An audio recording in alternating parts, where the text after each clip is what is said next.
Lucky request কুকিংয়ে আপনাদের সবাইকে স্বাগত জানাচ্ছি। আজকে আপনাদের সাথে কচি ডাঁটা দিয়ে একটা ঝোল রেসিপি করব। আশা করি আপনাদের রেসিপিটা ভালো লাগবে।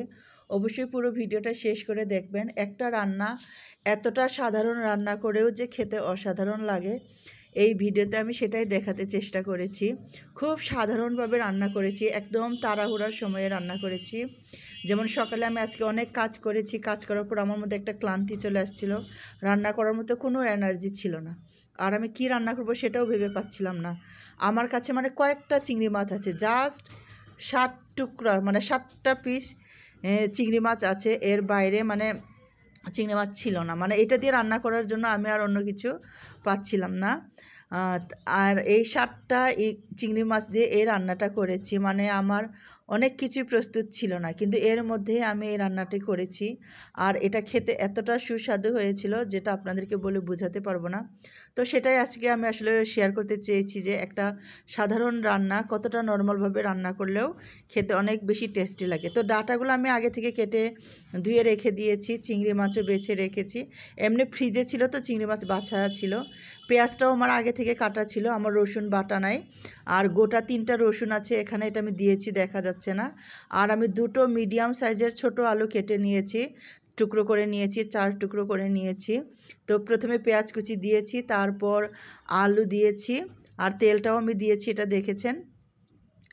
আলুটা একটু সেদ্ধ হতে সময় লাগবে, তাই আলুটা আমি একটু আগে দিয়ে দিয়েছি পেঁয়াজের সাথেই। আর পেঁয়াজের আগে দিলে আরও ভালো হতো। আর একটু উপর থেকে হলুদ গুঁড়ো দিয়ে দিলাম, যাতে একটু আলুটার একটু সুন্দর কালার আসে। আর যেটা বলতে চেয়েছি সেটা হলো, রসুন বাটা ছিল না, রসুন বাটা ছাড়া আমি এটা রান্না করছি। আমার আসলে বললাম আমার কোনো প্রস্তুতি ছিল না, তারপর আমি ভিডিও করেছি। আমি আসলে বোঝাতে চেয়েছি একটা সিম্পল রান্না করলেও খেতে কতটা টেস্টি হয়। নতুন গৃহিণী যারা, ব্যাচেলর যারা, খুব সহজে কিন্তু এইভাবে একটা রান্না করে খেতে পারেন। আর ডাঁটাটা এত কচি ছিল যে হাত দিয়ে এটা আমি কুটে ফেলতে পারছিলাম, যেটা আমি দেখাই নাই ভিডিওতে। এই যে আমি চিংড়ি মাছ বললাম না, 7 টুকরার মতো 7টা চিংড়ি মাছ ছিল, এটা আমি দিয়ে দিয়েছি। চিংড়ি মাছ তো অনেক বেশি রান্না করতে হয় না, অল্প রান্নাতেই কিন্তু চিংড়ি মাছ খাওয়া যায়, সেদ্ধ হয়ে যায় খুব তাড়াতাড়ি, খাবার উপযোগী হয়ে যায়। তো চিংড়ি মাছ দেওয়ার পর এই যে আমি যে ডাঁটা কেটে রেখেছিলাম সেই ডাঁটা দিয়ে দিলাম। ডাঁটাটা একদম ছোট ডাঁটা না, একদম কচি ছিল আর অনেক বেশি নরম ছিল, খেতে অনেক বেশি টেস্টি লাগছিল। তো এই যে হলুদ, সবার আগে আমি এখানে একটু মাংসের মশলা দিয়ে দিলাম। আসলে হয়তো এই মাংসের মশলাটাই রান্নার ফ্লেভারটা বাড়িয়ে দিয়েছে। মাংসের মশলা আমি প্রায় সব মিলে 1 চামচের মতো দিয়েছি। ধনে গুঁড়া 1/2 চা চামচ, জিরে গুঁড়া 1/2 চা চামচ, আর লবণ আমি দিয়েছি পরিমাণ মতো, আর হলুদ গুঁড়োও দিয়েছি 1/2 চামচের কম। আমি শুকনো মরিচের গুঁড়া এখানে দিইনি, কারণ সেটা হলো আমরা ঝাল কম খাই।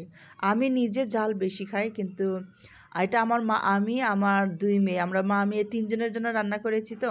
তো আমার মেয়েটা এত বেশি ঝাল খেতে পারে না, সেজন্য এখানে আমি ঝাল দিচ্ছি না। আপনারা চাইলে আলাদা করে দিতে পারেন, এতে কোনো সমস্যা নেই। তো সবগুলো এই যে আমি ভালো মতো কষিয়ে নিয়েছি, কিছুক্ষণ ঢেকেও রান্না করেছি, তাতে করে আলুটা একটু ভালো সেদ্ধ হবে আর ডাঁটাটা অবশ্যই সেদ্ধ হবে। তো যে ঢাকনা খুলে আবার একটু কষিয়ে নিচ্ছি, আর চিংড়ি মাছ থেকে সুন্দর একটা গন্ধ আসে। তবে এটা ঠিক যে চিংড়ি মাছ দিয়ে রান্না করা যে কোনো সবজি খেতে অনেক বেশি ভালো লাগে, সবারই ভালো লাগে। আর চিংড়ি মাছ পছন্দ করে না এরকম মানুষ কমই পাওয়া যাবে। যদিও বা চিংড়িতে আমার নিজের অনেক অ্যালার্জি, কিন্তু আমি অনেক খেতে পছন্দ করি। এমন অনেক পছন্দের খাবার আছে যেখানে আমার অ্যালার্জি।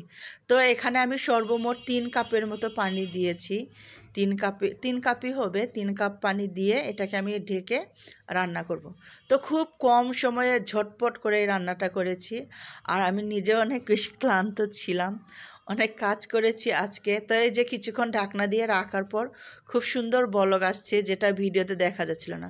তো আমি আবার দ্বিতীয়বার ঢাকনা দিয়ে আরেকবার রান্না করেছি। এটা আমার একদম রান্না হয়ে গেছে। বলেছিলাম একটু ঝোলঝোল করে রান্না করব, ঝোলঝোল করে খেতে অনেক বেশি ভালো লাগে। তো রান্নাটা হয়ে গেছে, এটা এখন আমি নামিয়ে নিব। অনেক মজা হয়েছিল খেতে, ডাঁটাটার কালারটা একদম এইরকমই গ্রিন ছিল, আর বাস্তবে এটা আরও বেশি সুন্দর লাগছিল, আর খেতেও অনেক বেশি টেস্টি ছিল। তো সাধারণভাবে একটা রান্নাও যে এত খেতে অসাধারণ লাগে, অবশ্যই রান্না করে খাবেন।